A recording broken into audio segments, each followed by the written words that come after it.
नमस्कार दोस्तों, मैं हूं ऋतिक बोथरा और आप देख रहे हैं हमारा अपना चैनल गरिमा बोथरा। दोस्तों, इस वीडियो में हम बात करने वाले हैं कॉलेज परीक्षाओं पर जो बहुत बड़ी जानकारी निकल कर आ रही है उसके बारे में मैं आपको बता दूं। दोस्तों, परीक्षाएं रद्द करने को लेकर के प्रधानमंत्री नरेंद्र मोदी जी को पत्र लिखा जा चुका है। महाराष्ट्र के मंत्री व युवा सेना अध्यक्ष और साथ ही साथ दोस्तों महाराष्ट्र के मुख्यमंत्री उद्धव ठाकरे जी के पुत्र आदित्य ठाकरे जी द्वारा दोस्तों ये पत्र लिखा गया है। मैं आपको बता दूं, महाराष्ट्र वह पहला राज्य बना था जिन्होंने फाइनल ईयर के एग्जाम रद्द करके उन्हें प्रमोट करने का निर्णय लिया था। वो भी दोस्तों आदित्य ठाकरे जी ने जब विद्यार्थियों की मदद की, युवा सेना की तरफ से दोस्तों अपना पक्ष रखा, उसके बाद में ये निर्णय लिया गया था। तो यह बहुत ज्यादा इंपॉर्टेंट हो जाता है जो उन्होंने पत्र लिखा है प्रधानमंत्री जी को। क्या क्या दोस्तों उन्होंने पत्र में लिखा है और फाइनल ईयर के विद्यार्थियों के लिए क्या मांग की है, अन्य जो एंट्रेंस टेस्ट है जैसे नीट जेईई उनके लिए क्या कहा है, पूरी जानकारी मैं आपको इस वीडियो में देने वाला हूं। लेकिन आगे बढ़ने से पहले यदि आपने अभी तक हमारी अपनी चैनल गरिमा बोथरा को सब्सक्राइब नहीं किया है तो सब्सक्राइब कर लीजिए, बेल आइकन बटन पर दबा दीजिए जिससे सभी प्रकार के नोटिफिकेशन आपको सबसे पहले मिल सके और आपके पास पहुंचे सही व सटीक न्यूज। ये दोस्तों आप देख सकते हैं युवा सेना की ओर से जो आदित्य ठाकरे जी ने अभी दोस्तों मैं आपको बता दूं करीबन 40 मिनट पहले ही प्रधानमंत्री नरेंद्र मोदी जी को यह पत्र लिखा है। ये देख सकते हैं, to Shri Narendra Modi ji, honourable prime minister India, respected sir. दोस्तों सबसे पहले उन्होंने जो लिखा है वो लिखा है कि सर आपके जो है नेतृत्व में भारत है वो पूरी तरीके से है वो कोविड से फाइट कर रहा है। हम प्रयास कर रहे हैं कि हम अच्छे से अच्छा प्रदर्शन है वो कोविड की जो सिचुएशन है उसमें कर सके और जो नागरिक बंधु है वो भी अपनी ओर से पूरी तरीके से है वो बेहतरीन है वो प्रयास कर रहे हैं कि कोविड को है वो हम भारत से है वो निकाल सके। आगे दोस्तों उन्होंने कहा है कि मैं सर आपका जो अटेंशन है वो उस ओर खींचना चाहता हूं कि जो विद्यार्थियों के कंसर्न्स है या फिर विद्यार्थियों की चिंता है उनकी ओर। उन्होंने कहा है कि जब पूरा देश है वो वर्क फ्रॉम होम कर रहा है यानी घरों में कार्य कर रहा है और जो कोविड के केसेस है वो लगातार बढ़ते जा रहे हैं, जो कई संस्थान है, विश्वविद्यालय है और साथ ही साथ में जो प्रोफेशनल और नॉन प्रोफेशनल कोर्स है been trying to schedule exam इस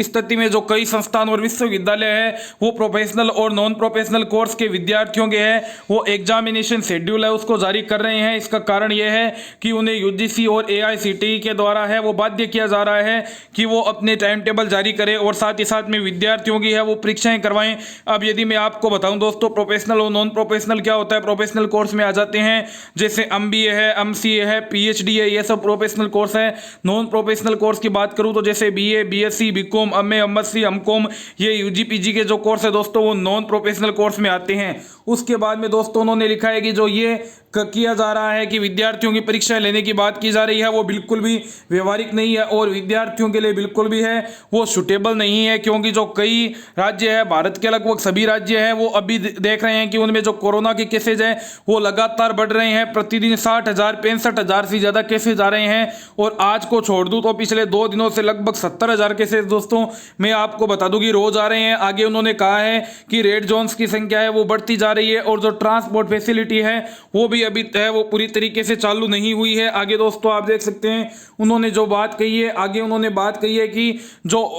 विश्व में है वो अन्य जगहों पर, जैसे उन्होंने उदाहरण दिया है यूएसए का, इजराइल का, कि वहां पर स्कूल और कॉलेजों को है वो फिर से खोला गया तो वहां पर है वो कोविड के केसेज है वो लगातार है वो मतलब बहुत ज्यादा तेजी से बढ़ रहे हैं। अमेरिका की बात करूं तो दोस्तों 2 हफ्ते के अंदर ही 97,000 से ज्यादा स्टूडेंट्स में है वो कोरोना पॉजिटिव पाया गया है। उन्होंने कहा है कि हमारे देश में जहां पर जो मोस्ट ऑफ विद्यार्थी यानी ज्यादा विद्यार्थी है वो अपने माता पिता और दादा दादी, नाना नानी के साथ में रहते हैं तो जो उन्हें इन्फेक्शन का खतरा है वो और ही ज्यादा रहता है, क्योंकि दोस्तों आपको पता ही है कि 60 वर्ष की उम्र से ज्यादा जो भी व्यक्ति है उन्हें है जो कोरोना का खतरा बहुत ज्यादा रहता है और उनकी जो दोस्तों मैं आपको कहता हूं मृत्यु दर है कोविड के कारण वो भी बहुत ज्यादा हो जाती है। इस कारण से भी उन्होंने कहा है कि परीक्षाओं को है वो रद्द करना चाहिए। आगे दोस्तों उन्होंने कहा है कि यदि हम एक सिंगल पेपर भी लेते हैं जिसमें उन्होंने कहा है कि केवल विद्यार्थी इंक्लूड नहीं होते हैं, उसमें साथ में जो शिक्षक है वो इंक्लूड होते हैं, जो टीचिंग स्टाफ है, शैक्षिक जो कर्मचारी है वो, और साथ ही साथ में जो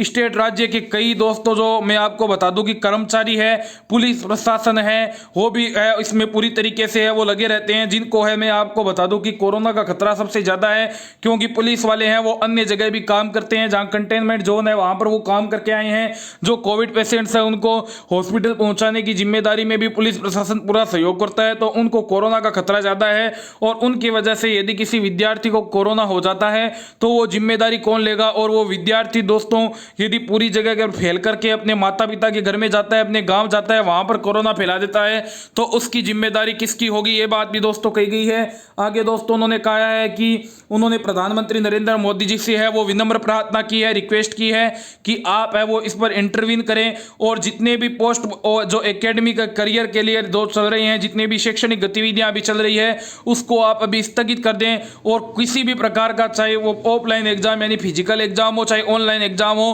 पूरे भारत में वो भी कहीं भी नहीं होना चाहिए, चाहे वो प्रोफेशनल कोर्स हो या फिर नॉन प्रोफेशनल कोर्स हो। इसमें उन्होंने इंक्लूडिंग किया है एंट्रेंस एग्जाम। और यहाँ पर दोस्तों जिस एंट्रेंस एग्जाम की मैं आपको बता दूं बात की जा रही है मोस्ट ऑफ, वो आपके बात है दोस्तों, वो मैं आपको बता दूं जो नीट और जेईई है उनकी बात की जा रही है कि जो नीट और जेईई है उनको भी है अभी इन सिचुएशंस में है वो पोस्टपोन किया जाना चाहिए। दिवाली के बाद दोस्तों नए सत्र जब भी प्रारंभ हो उसके बाद में ही ये करवाया जाना चाहिए। आगे दोस्तों आप देख सकते हैं नॉन प्रोफेशनल कोर्सेज के लिए उन्होंने क्या कहा है, for the non professional course यानी दोस्तों जो यूजी और पीजी के जितने भी विद्यार्थी है उनके लिए यह बात कही गई है, for the non professional courses most of their academic assessment has been carried out and the final examination would not amount to more than 10% of assessment hence the may be passed on a marking system devised by the university. जिन्होंने कहा है कि जो final year के विद्यार्थी है उनके लगभग है वो पूरा दोस्तों जो उनका शैक्षणिक गतिविधियां होती है वो समाप्त हो चुकी है। ज़्यादा से ज़्यादा 10% असेसमेंट मूल्यांकन का सिस्टम बचा हुआ है। वो यदि हम पिछले वर्ष के प्रदर्शन के आधार पर, इंटरनल असेसमेंट के आधार पर या विश्वविद्यालय कोई भी अन्य मार्किंग सिस्टम बनाता है उसके आधार पर यदि उनको नंबर देकर के प्रमोट कर देंगे तो ये विद्यार्थियों के हितों में होगा, उनके स्वास्थ्य सुरक्षा को प्राथमिकता दी जाएगी,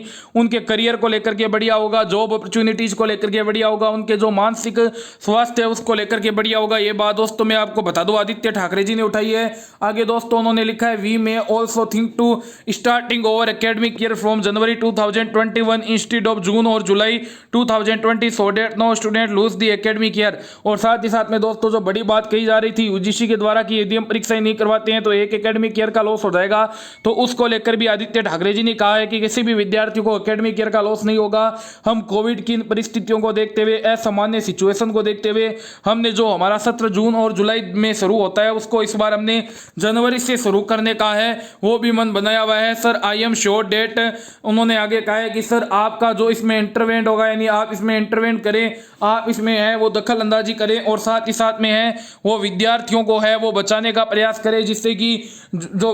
भारत देश के ज़्यादा से ज़्यादा नागरिक है वो इन्फेक्शन से है वो बच सके और भारत है वो सुरक्षित रूप से कोरोना से है वो फाइट में है वो दोस्तों जीत सके, यह बात की गई है। Thank you, warm regards Aditya Thackeray ji. दोस्तों यह आप देख सकते हैं युवा सेना के अध्यक्ष महाराष्ट्र के मंत्री और मुख्यमंत्री उद्धव ठाकरे जी के पुत्र के द्वारा प्रधानमंत्री नरेंद्र मोदी जी तक पत्र पहुंच चुका है। प्रधानमंत्री नरेंद्र मोदी जी अब इस पर